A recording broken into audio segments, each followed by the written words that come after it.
Welcome to SpringLaw's SpringForward Legal Updates webinar series. This series is designed to provide a comprehensive legal overview of key issues related to employment law and human rights in Ontario.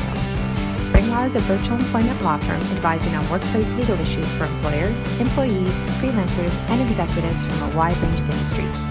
We hope you enjoyed today's webinar and find it useful and informative. To reach our team, please visit us at springlaw.ca. And now to our presenters.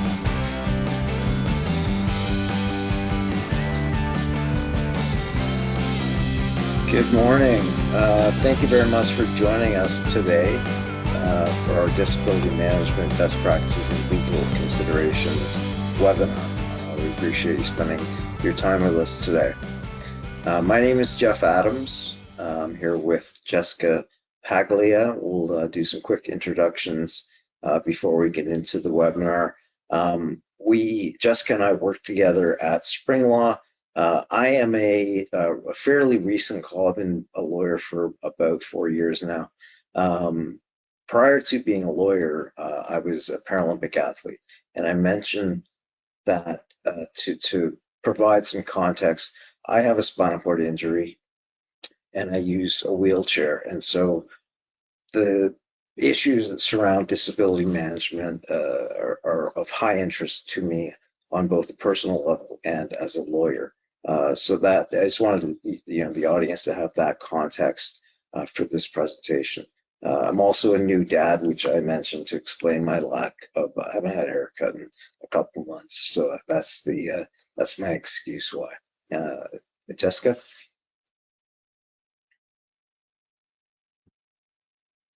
Jessica, I think you're on mute. Thank you. Hi, everyone. Thanks for joining us today. As Jeff said, we're really excited to be with you all and to present this topic. I've been with SpringLaw for just over 6 months. I'm a fairly new call as well. I'm in my second year of practice, and I really appreciate the opportunity to do this, to talk about different legal topics in this setting. So I look forward to today. Thanks. And so for the purposes of this webinar, you can download all of the slides under the handouts tab, and for more resources you can visit our website springlaw.ca. I'd like to do the land acknowledgement. We acknowledge that the land on which we operate is the traditional territory of the Anishinaabe, Haudenosaunee, Huron-Wendat, and Mississaugas of the Credit First Nations, who have stewarded this land for generations. We recognize that the Indigenous peoples lived and thrived here long before the arrival of settlers, and we acknowledge the lasting impacts of colonialism. As part of our commitment to truth and reconciliation, we strive to learn, unlearn, and understand the history and effects of these wrongs. We are grateful to live and work on this land. Now, most people don't need a disclaimer, but we're lawyers, so we do. This next slide contains all of the disclaimers that we need to discharge. Part of these are, things we have to do because the Law Society tells us, but we want to make it clear that we're not providing legal advice today. We're giving you an overview of the law. If there is specific advice you need, we're happy to help. But you need to contact us after the webinar to do that. So we'll give you a bit of a roadmap.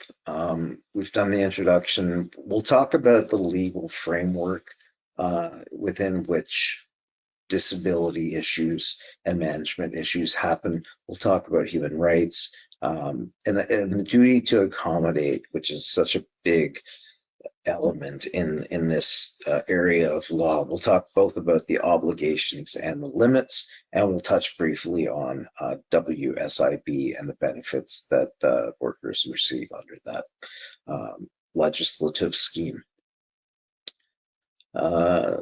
So navigating illness and disability in the workplace is difficult. It's not an easy task. And again, I say that as someone who uses a wheelchair and has some intimate knowledge and personal knowledge of these issues. It's not easy. So I want to get that, make that clear right out of the gate. And navigating illness and disability involves managing both legal obligations and aligning those with your business needs. And employers, it's complex. You got to navigate common law principles, human rights legislation, specific workplace agreements, whether it's an employment contract or policies you have in place. And failure to address these areas sufficiently and adequately can expose employers to legal and financial risks, and some fairly serious ones in some circumstances. So this presentation is really designed to provide a roadmap for employers to manage these issues as efficiently and economically as possible. So in that context, we're going to focus mostly on the provincial jurisdiction of Ontario. We do work in other provinces and for federally regulated employers, but for this presentation, we're really going to focus on Ontario.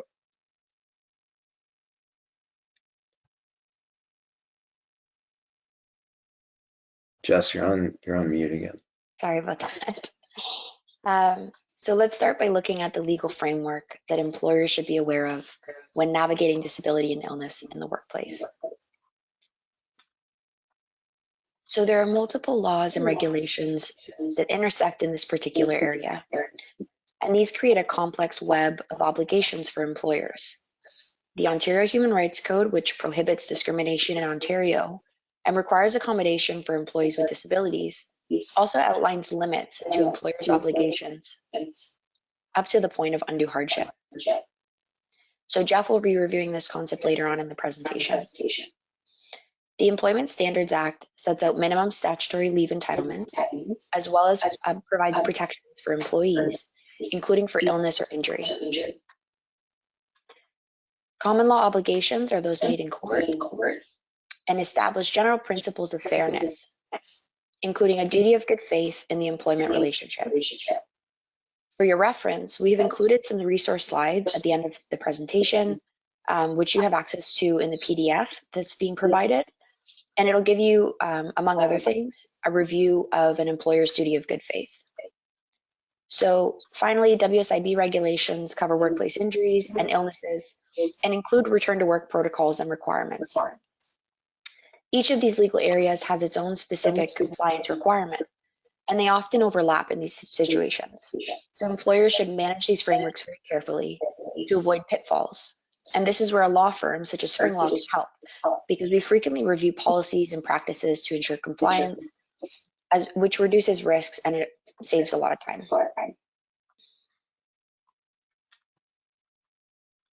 So regarding common law specifically, and the common law framework, and what it means for employers dealing with disability in the workplace.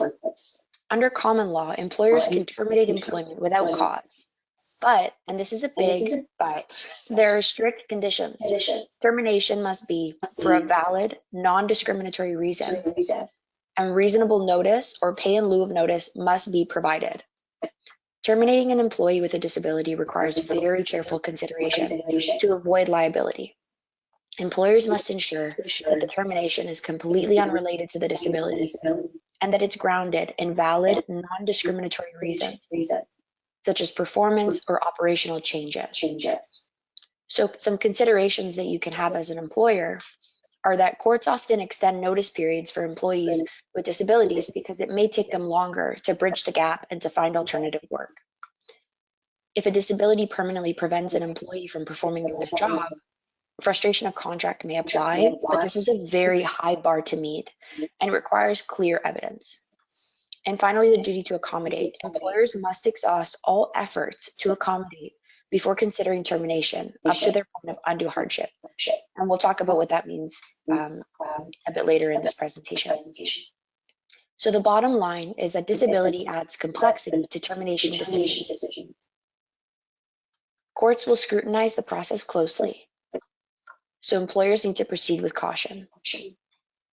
And remember, even though employers can terminate without cause, that right must be exercised in a way that respects both the law and the employee's dignity. So now I'll hand it over to Jeff to talk more about human rights. Jessica. So human rights are, largely brought to us, in our understanding of them is framed by the Ontario Human Rights Code, and it defines disability broadly to cover a wide range of conditions, including episodic and invisible impairments. And this is where, Jessica referenced the difference between statutory and common law.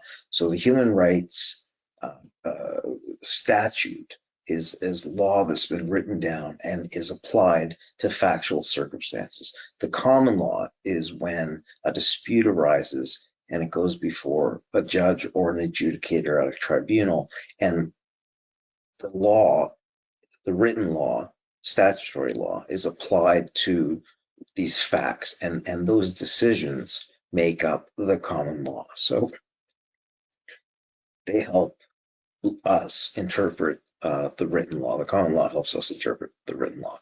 The Human Rights Code ensures inclusivity and equal treatment in the workplace, and it's important to have to make sure that your policies align with these definitions. And we do a lot of work providing policy documents to employers. And for example, if you're facing a human rights complaint, part of the response is that you must provide a copy of your human rights policy. If you have one, great, you put it in, you say this is how we manage our human rights issues in the workplace. If you don't have one, you have to admit that. You have to say we don't have one, and it just looks terrible. So having these policies in place is it's helpful for your business, but it's also, think of them as a bit of an insurance policy too. So proving a disability, and this is the responsibility in large part on the employee. The employee needs to provide sufficient medical information to show how their condition affects their work. So you can't just claim, a bald claim of disability. There has to be some documentation provided to prove it. Employers need to be careful and should only request details relevant to the accommodation process. So you can't ask for the diagnosis itself, but you can ask, how does this disability affect your ability to work? What accommodations do you need to be able to work? And again, we can help you create standardized forms and processes for these requests, and which ensure consistency and compliance. There is a duty to inquire, and this is on the employer. So this duty arises when you as an employer notice signs of potential disability. Examples of that might be frequent absences or declining performance, and the requirement to inquire, the duty to inquire means you have proactive conversations with the employee, and these done correctly can prevent legal claims, they can foster trust, they can do all kinds of good things for the relationship you have with your employees. We can offer and we can help you train your managers. We'll talk about this a little later in the presentation, but training managers is so critical to make sure that they recognize the situations and respond to them appropriately and in a way that will not create legal risk.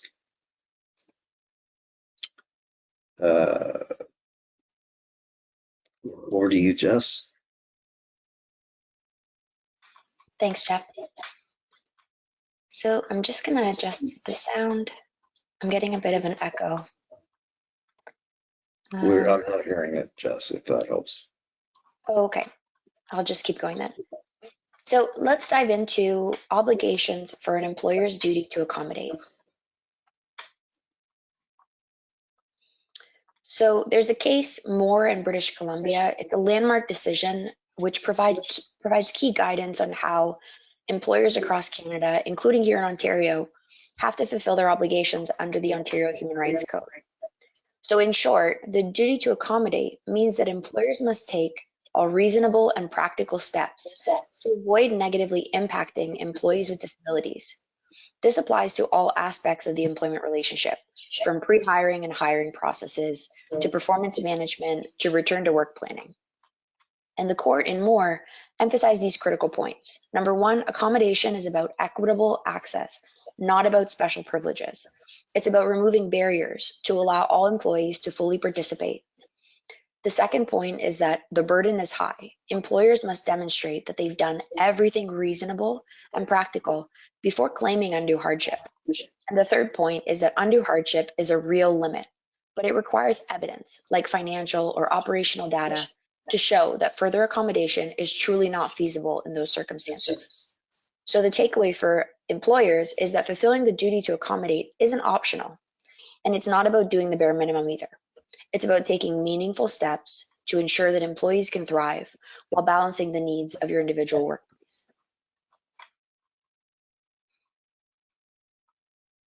So now we're going to look at the duty to accommodate specifically in Ontario, and the two key responsibilities that employers must meet under the Ontario Human Rights Code, which are the procedural duty and the substantive duty. So these two duties work together, and failing in either one can result in a breach of the code. So we'll break them down. The procedural duty is all about process. Employers must actively and in good faith investigate an employee's specific accommodation needs. So this means collecting relevant medical data or other information, consulting with the employee to understand their specific needs, and exploring and considering possible accommodation options. Skipping steps, dismissing options too quickly, or failing to engage in the process can breach the code, even if the accommodation itself would have caused undue hardship.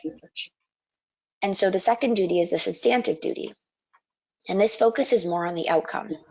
Employers are required to implement reasonable accommodations that allow the employee to perform their job unless doing so would cause what's called undue hardship. So examples of some accommodations include modified duties, flexible hours, ergonomic equipment, or adjustments to the workplace. And the goal is to balance the employee's rights with the employer's operational feasibility. And the key takeaway is that the duty to accommodate requires both a good process and a good outcome. It's not enough just to explore options. You need to also meaningfully implement them where possible. And flexibility and creativity are very crucial here.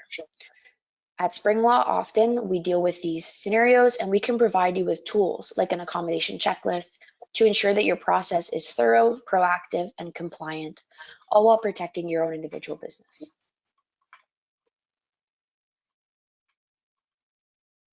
So now we'll talk more about the collaborative process, which is a key part of the procedural duty to accommodate under the Ontario Human Rights Code. Accommodation is a shared responsibility between employers and employees. Employers must actively engage with employees, gather relevant documentation, and explore reasonable solutions, all while documenting all of these efforts. And employees must also provide timely, accurate information about their needs and cooperate with the employer on reasonable accommodations, even if they're not ideal. And in these situations, open communication is critical.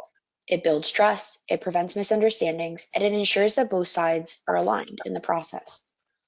So something to remember is that failure to collaborate on either side, the employer or the employee, can breach the procedural duty. And documenting the process as an employer demonstrates good faith and protects both your workplace and your legal position. And courts will not look favorably often upon financial limitations alone being the only reason for the undue hardship threshold to be met. And Jeff will speak about this shortly in the limits to the duty to accommodate. So now I'll pass it over to Jeff to speak about those lines. Thanks, Jess. And one thing just to note, further to Jess's comments, you can't use, in employment law, the notion of after required cause is something that most employers know about. That if you find out after termination there was some reason to dismiss for cause, you can use that after required information. You're not allowed to do that in procedural component to the accommodation process. So you have to make your investigations contemporaneously, which is it's come back on a bunch of employers in some recent cases. So the turning to the limits on the duty to accommodate, employees have a right to accommodation, period. But they can't demand a specific solution if other reasonable options effectively meet their needs. So it's a very practical, the law is applied in a very practical way. And under the Human Rights Code, employers must provide accommodations that enable the employee to perform their job, get the job done. That's, if you want to boil it down, that's what it's about. So they need to make these accommodations and provide these accommodations to the point of undue hardship, but again, not required to provide preferred or ideal accommodations. It's about making sure the employee can do their job. So some of the things that you can do in this, and the biggest benefit there, or the biggest favor you can do yourself as employers, is to engage in a collaborative conversation with the employee. Ask them what they need. Like, it can be as simple as that. But when you engage in that collaborative process, you're allowed to propose alternative solutions, providing that they effectively address the barrier in question. So an example of this might be offering, you get a request for remote work. Offering flexible hours may resolve the issue. And you're allowed to suggest those things as part of the collaborative process. It's unwise to say, absolutely not, we're only going to do, like, that's not collaborative. It's offering different solutions, and that will, discharge the duty to collaborate. And again, communication is just so key in all of these issues. And you should be ready to explain why a simpler or different accommodation is sufficient, and engage in discussions and dialogue, which will benefit you from a legal point of view, but also helps to establish trust with the employee. And again, document. Please keep all the records of the discussions and options considered. It makes our job so much easier when employers have this robust and contemporaneous documentation available. It demonstrates a good faith approach, and protects against claims of insufficient accommodation, particularly where the procedural duty is called into question. There are also substantive limits. The duty to accommodate has clear limits. Those are outlined in the Human Rights Code. Employers, again, you're required to make meaningful efforts to accommodate employees to the point of undue hardship. And what does that mean? So the Human Rights Code lists a number of things that will be taken into account, factors that influence the evaluation of whether undue hardship has been met. First is cost. So financial costs are a factor, but they have to be so significant that they jeopardize a business's ability to operate. And look, I've been a business owner, and this is a high bar to reach, and it can be difficult for business owners to wrap their heads around it, but it really has to jeopardize the ability to operate. It's not about reducing profits. These things will not be sufficient to meet the cost. The court will consider available subsidies, other supports, before accepting costs as a consequence. Health and safety is probably the one that is the most successful, and really is, we've got other statutes like the Occupational Health and Safety Act and things that we need to, limits that we need to meet, statutory elements that we need to meet. And so the risks posed by accommodation must be significant, substantial, and evidence-based. It can't be hypothetical. And this is one of the really difficult areas, because accommodating a disability can create a safety hazard in some instances. And I'll give you an example that is outside of employment, but it's more, you can be asked to make your business accessible. And when you look at they're called rumble strips, and they're the little dots that are at intersections, and they help people who are using wayfinding devices like white canes to know that they've reached an intersection, and it's really important for safety for people who are using these wayfinding devices. But for a guy who uses a wheelchair, for someone who uses a wheelchair like me, those little dots can stop a wheelchair dead in its tracks and can actually be a safety concern for me. So you've got this solution, which I think is a good solution, but it creates safety for people who are blind and have low vision, and creates a risk for another group of disabled people who use mobility devices, different kinds of mobility devices. So again, this isn't easy, right? Like it's a very complex area of law, and we're here to help if we can. External funding is the third part.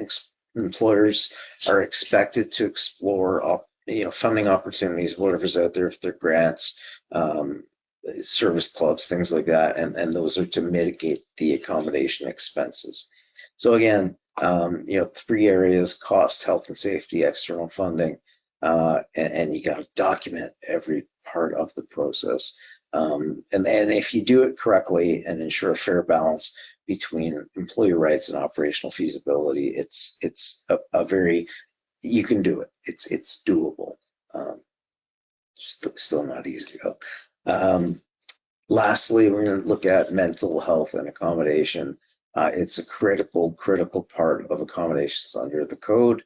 And these will be things like offering flexible scheduling, workload adjustments, mental health resources if you can, and most, and really promoting workplace awareness and stigma are very good proactive steps you can take. Legal risks are real, and they arise mostly, in my experience anyway, when terminations happen and they're related to, in some way, related to mental health issues, and there's a failure to meet accommodation requests. So this is, again, a very nuanced area of law and very difficult. So I'm just going to give you a bit of a summary. The duty to accommodate involves procedural duty and a substantive duty. So that's substantive. The substantive duty is what you do, and the procedural duty is how you do it, and how you arrive at what you're going to do substantively. There are limits to accommodation: cost, health and safety, external funding. Employers are not obligated to provide the exact and specific preferred accommodation if another reasonable option exists. And again, the collaboration element is so important. It's the right thing to do, but it's also a protective thing to do to limit your exposure to legal risk. And I'm going to turn it over to Jess to talk about the WSIB and benefits. Thanks, Jeff. And I see that we got some feedback from the audience regarding an echo. So Jeff, do you mind muting your mic while I speak? Yeah. Thank you. So next we're going to talk about compliance with WSIB rules. And this is critical when managing workplace injuries in particular. Employers have a legal obligation to cooperate with WSIB in planning the employee's return to work. And this includes exploring suitable roles or modified duties that align with the employee's abilities. Termination during this period must be approached extremely cautiously. You'll need to ensure that the termination is not tied to the injury or seen on your part as a failure to accommodate. So to stay compliant, document everything. As Jeff said before, document. And not just keep the records, but actually make the records as well. Keep clear records of all communication efforts to accommodate the employee. This not only demonstrates good faith, but also protects you if a dispute arises. And again, consider termination very carefully. If termination is necessary, you must prove that it's unrelated to the injury and that all reasonable return to work efforts were exhausted. These cases are always very legally sensitive, so it's always a good idea to consult legal counsel before making big decisions. Again, another emphasis on before making big decisions. Proper handling here helps avoid claims and maintains a trust within your team.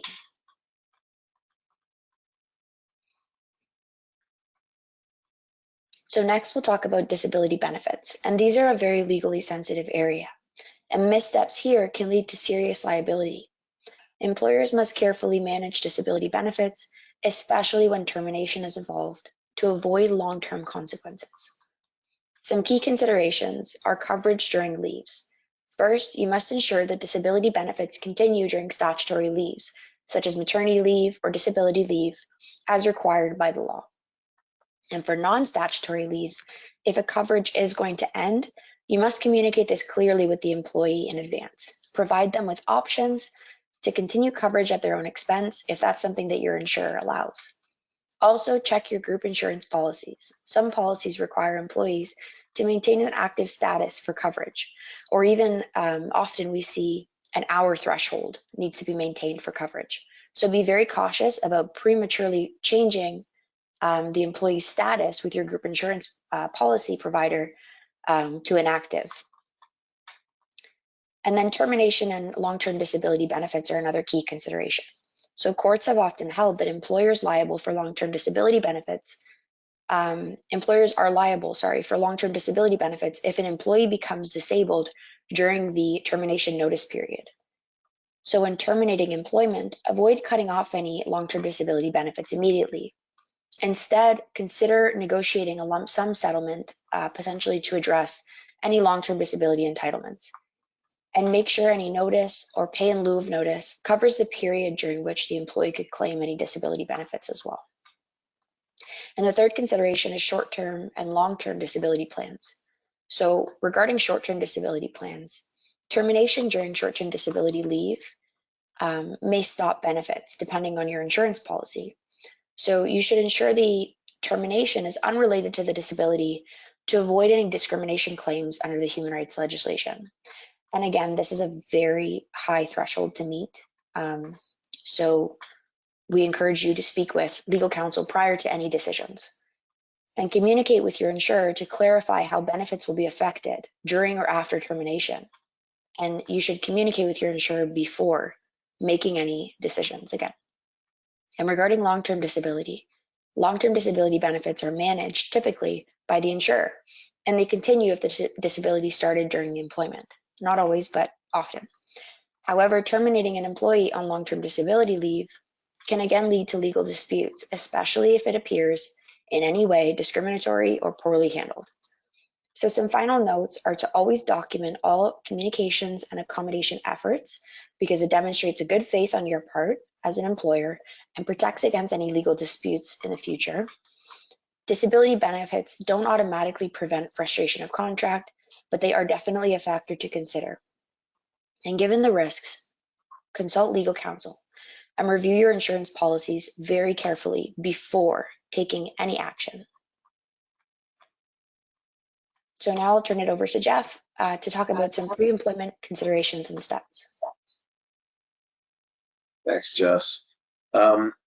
So this is going to be about interviews, right? You're bringing someone on board. What do you need to think about?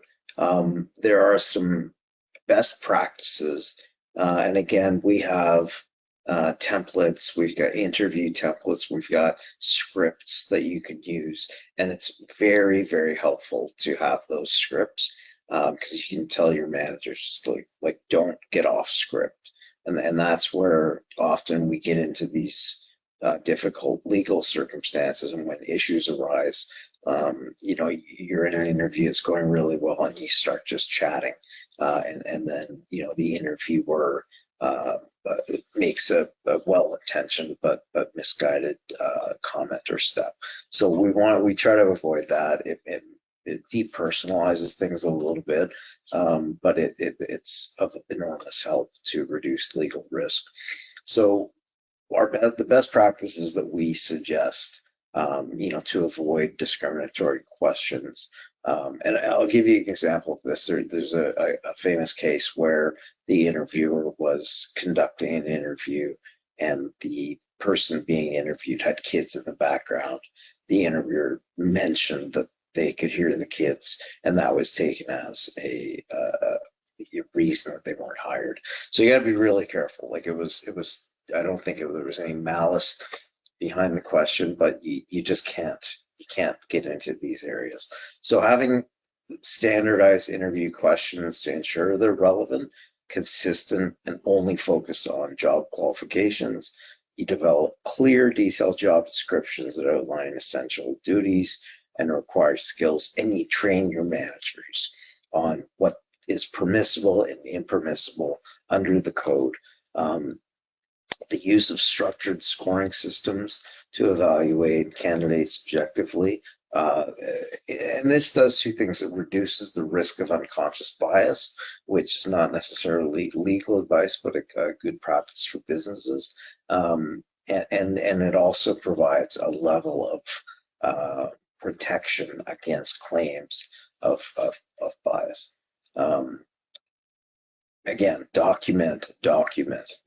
So document the hiring process, demonstrate fairness and compliance, and this is to respond to the inevitable complaints. Like I don't know very many employers in Ontario who have never faced a complaint, and this is documentation is such a good way to get rid of frivolous complaints. We certainly want to help you ensure that there are no complaints. But the fact is that often employers face frivolous complaints for what that's worth. So we'll help you try and prevent both of those. And again, so the steps you can take, are really about taking a holistic approach to managing illness and disability in the workplace, pre-workplace and during the term of employment. And this includes an evaluation of each case individually, because every disability is different, to be quite frank. And so you document the accommodation efforts, you make appropriate inquiries, and you seek timely legal advice to ensure compliance. So again, some practical strategies, and this will be a little repetitive, but early intervention is critical. So you address performance issues proactively, you document it, you have a performance improvement plan in place, you have a policy in place that defines what that PIP, performance improvement plan, is going to be, and you document everything. You ask whether you discharge the duty to inquire. You ask if the employee needs accommodations. All of that is integrated into this early intervention. And talk to counsel. We've done this hundreds of times, and we'll have often run into similar situations where we can say, either don't make this mistake, or here's how you can do this effectively. You track all the accommodation efforts and discussions, seek guidance, and most importantly, ensure managers understand human rights obligations. And 9 times out of 10, these issues that we end up defending are because of mid-level managers or people who didn't really understand the obligations that they have, and without malice, but malice doesn't matter. It's the effect that counts. So by ensuring that you have policies in place, that your practices align with the policies, human rights obligations are understood, you can really foster equitable workplaces, minimize legal risks, and avoid unnecessary costs. So some examples of policies that we ask our employers to have are an accommodation policy, return to work policy, an attendance management policy, anti-discrimination and harassment and a complaint resolution policy. Some of those are required by law in Ontario. Some of them are just good to have. And so you think about the policies in two ways. You know, some of them you must have by law in Ontario. Anti-discrimination and harassment policies are an example of that. Others are just good to have because they give you a layer of protection, almost an insurance policy of sorts, to protect against claims that you may face. You can say, look, we've got this policy. The employee signed that they received the policy. They breached the policy, and that resulted in, you know, what happened. So, you know, but in absence of that, you know, you can really be up against it in many ways. And the example I brought earlier, in the human rights context, if you face a human rights complaint, you are asked by the tribunal to submit your human rights policies. And if you can't do that, it makes my job, our jobs, so much more difficult. So having the policy in place is it's a good business practice, and it's also required by law, and it's also protective. So, you know, it's well worth investigating if you don't have these policies in place. So I think that brings us to the end of our formal presentation. We do have some time left over for questions. Jess, can you see the questions in the chat? Yes, so we do have some really good questions coming in. I'll read a couple out and we'll try to get through as many as possible. So the first one I see is, if an employer cannot accommodate the employee's functional abilities limitations or restrictions, is the employer required to create a new position? So Jeff, I see you shaking your head, so I'll let you take the lead on this one. Yeah, no. You don't have to create a position to accommodate an employee. And if they can't, there's a thing called the BY, the bona fide occupational requirement, called the B4, colloquially. And so there are bona fide things that employees must be able to do to discharge their duties under their contract of employment. And so I'll use myself as an example. Like I can't apply for a job as a hydro line worker and then say, I can't climb the pole, so you need to accommodate that. Like it's a bona fide occupational requirement to be able to climb the pole, to fix the hydro lines. And so if a person with a mobility impairment applied for that job and you said, we can't hire you, you can't do the job, there's no discrimination there, right? It's a bona fide occupational requirement. And I can't say you need to create a position as a hydro line worker where I don't have to climb poles. Like it just doesn't work that way.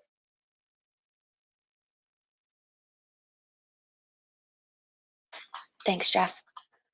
The next question that I see here is, do we still have the ability to ask for a medical note when an employee is absent for a long period of time?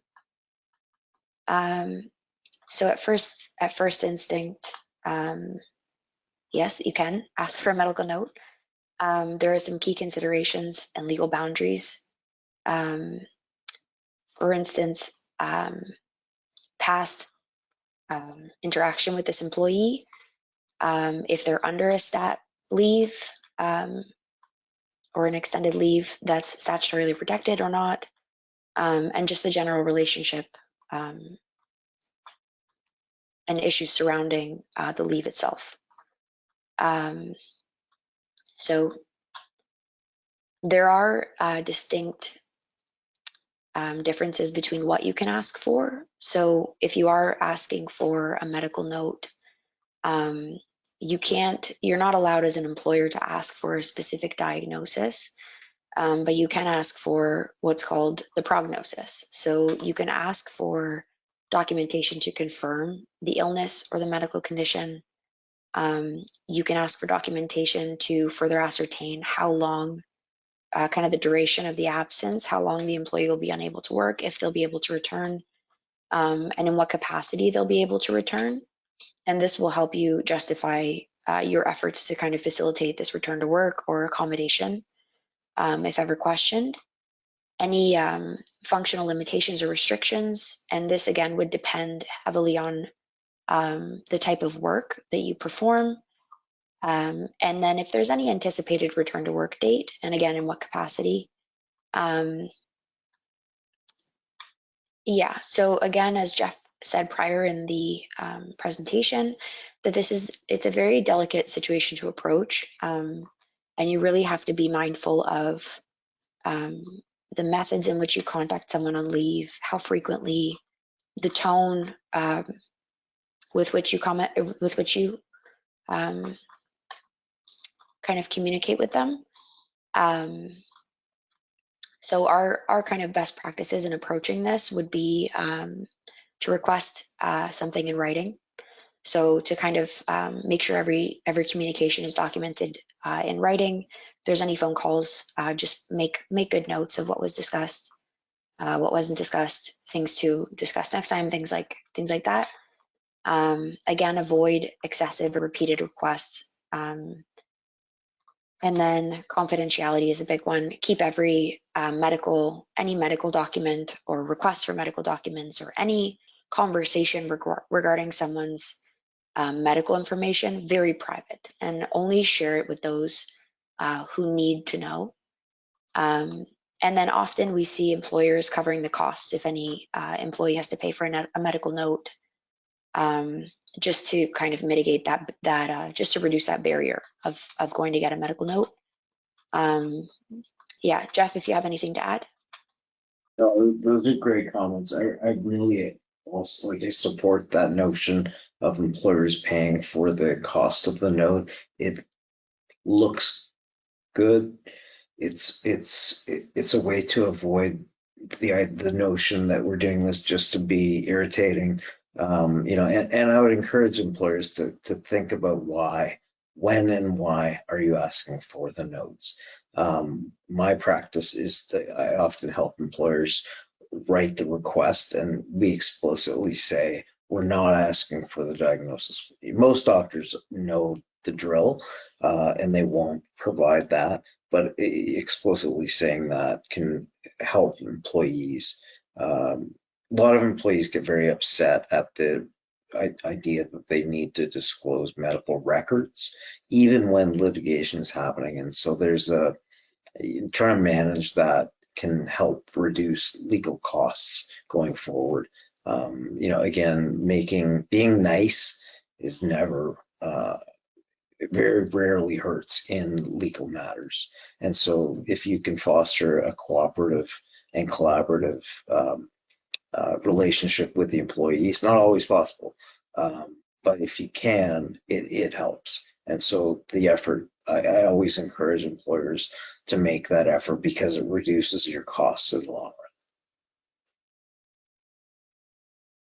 Thank you, Jeff. And we have another question that came in specifically for you.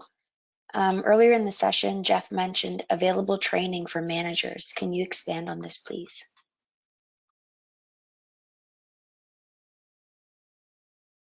Jeff, you're on mute. Sorry to interrupt. So a good interruption. Yeah, I mean, we can provide scripts for interviews. We can answer questions. Like often the questions are, can I ask this? And we can say yes or no. And just give them sort of the guardrails that they need to do their jobs, whether it's an interview or discipline or, we've got progressive discipline templates where, we can help write the performance improvement plan to make sure that you're not asking for things that are sort of, you're not coloring outside the lines. So there's a number of things that we can provide in document form that provide sort of guardrails and guidelines. We can help train,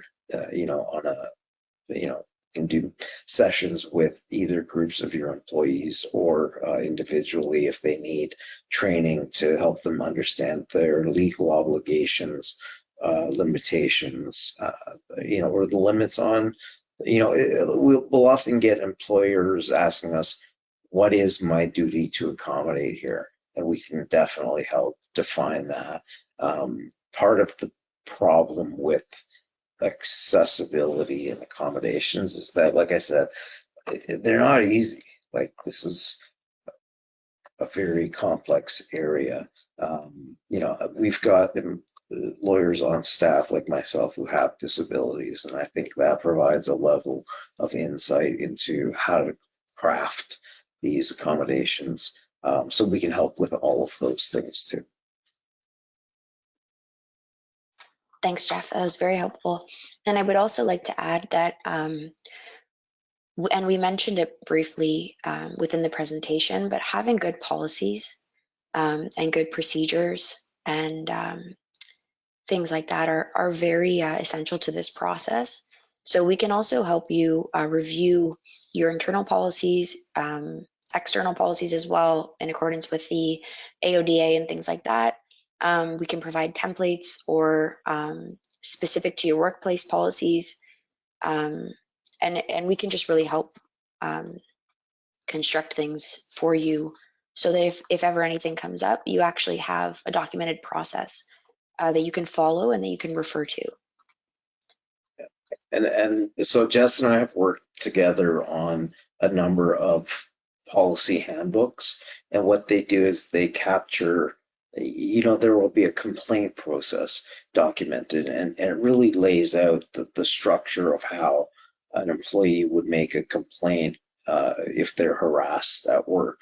And that's, even just baked into the policy will be a procedure that your HR department or your managers can use. One of the things that I'm encouraging all my clients to do is do a review of their policies, because the direction that the case law is going in Ontario is any effort to, whether it's prospective or a real breach, any attempt to breach or undermine the ESA will result in common law entitlements on termination. And I think there's a case coming. I know of lawyers who have made this argument I've never seen a decision yet, but I know this argument has been made pre-litigation, that policies that violate the ESA might be used to invalidate termination provisions. So an example of that would be an anti-harassment policy that says any breach of this policy will result in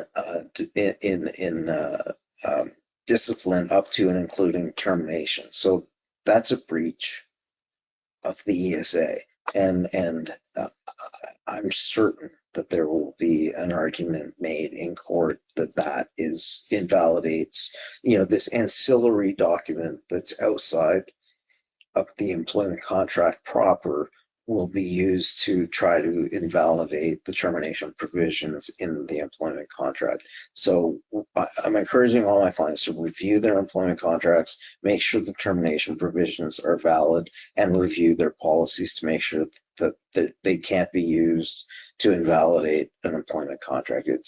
We do this, we've done this for a number of clients. I think it's an invaluable process for employers to go through, because it's future-proof against potential claims. Thank you, Jeff. I think we have time for one more question. So we have a question regarding leaves and qualification of leaves, among others, and then we also have a question regarding it, and if an employee declines the accommodation process. So we'll try to touch on both quickly, but I'll start with this one because it's more general in the process of accommodating. So if an employee declines the accommodation process, is an employer in a position to claim frustration of the employment contract? So we touched briefly on frustration of contract. An employer may be in a position to claim frustration of contract, but only in certain very specific circumstances. The decision to claim frustration of contract on the employer's behalf, it comes with a risk. and it's very critical to handle this very carefully to avoid potential liability under the Human Rights Code. And this is because frustration of employment contract occurs typically when an unforeseeable event, such as a long-term disability or a critical illness, makes it impossible for the employee to perform their job anymore. And the employer cannot accommodate the employee without undue hardship. So in this case, in a frustration of contract, neither side is technically ending the employment relationship. The employment relationship simply ends without fault on either side. And then in these specific circumstances, the employer would not typically be required to provide any notice or severance, but statutory entitlements would still potentially have to apply. So regarding the employee's obligation to participate in the accommodation process, as we went through under the Ontario Human Rights Code, both parties have an equal obligation to participate in the process. So if the employee is refusing to participate, for instance, they won't provide medical documentation, or they decline reasonable accommodation options without any justification and repeatedly, there is an argument to be made on the employer's part that the employee has failed to meet their legal obligations. And it may be appropriate to claim frustration of contract if the circumstances of the situation justify it. But it's very difficult to apply a frustration of contract claim prematurely, and prematurely is very subjective. If the employee has a legitimate reason for declining a specific accommodation, or a particular reason for declining to participate in providing medical documentation, perhaps they aren't able to make medical appointments or things like that. Or if the refusal to participate is due to a misunderstanding or poor communication. So we recommend approaching this very, very cautiously, and every situation is very particular and has its own circumstances. So we recommend that you talk to us or talk to a legal professional prior to any decision being made, so that we can understand the parameters of the situation and help you accordingly. So Jeff, do you have anything No, on that? I wholeheartedly endorse what you just said. Okay, good. So we do have a couple minutes, so we'll try to run through the one that I had said previously. So this is the question that I was talking about previously. Can you walk through legal obligations for an employer when an employee has requested a pregnancy and parental leave after only being employed for 2 weeks? And then the question writer goes on to say, I understand that the employee must work for 13 weeks to be eligible. That's in reference, for our audience, that's in reference to the ESA provisions. But the language allows for inactive service to count towards 13 weeks. Is this an accommodation request for an unpaid LOA? And then moves into a protected leave at the 13-week mark. So just, you are correct that an employee must have worked for at least 13 weeks to be eligible for certain statutory leaves, including pregnancy leave. This 13-week threshold does include active and inactive service, so it is an interesting situation. You do have a duty to accommodate regarding leaves and pregnancy. So that sometimes means, you know, a leave of absence or things like that. I would suggest to approach it with a lot of conversation and a lot of transparency, and figure out a situation that's going to work for both you as the employer and the employee. These are delicate situations, and you do potentially have statutory obligations. And I don't know all the parameters of this specific situation, but in general with leaves, it's again always good to contact legal counsel and to specifically discuss the parameters of each situation. So Jeff, if you have anything to add. Yeah, I had a client who brought this to me, and this is difficult because we don't know all the facts. So we're opining on something with limited understanding of what's going on. My first the first thing I would suggest doing is asking the employee what they expect. What is the expectation that you have? How does, and then explain to them what their entitlements might be at law, and then make it, this will essentially be a business decision, much more than a legal one in many ways. So, we deal with these circumstances often where there's a legal issue, but the decision can often be very much business related or business focused. So I think this probably falls somewhere in that category.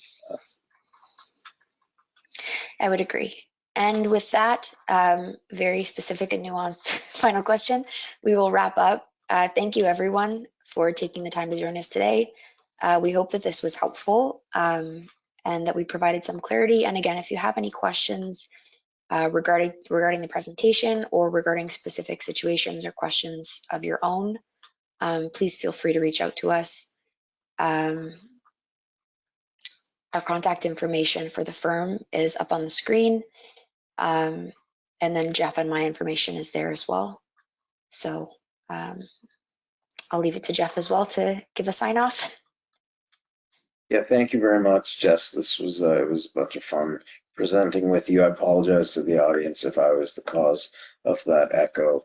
But again, we love doing this work. We're here to help. And if you do have specific questions, we would love to be able to help you with your legal issues. Thank you. And just for the audience, our next session will be on February 19th, 2025 at 10:30 a.m. And with that, we'll see you at our next webinar. Have a great day.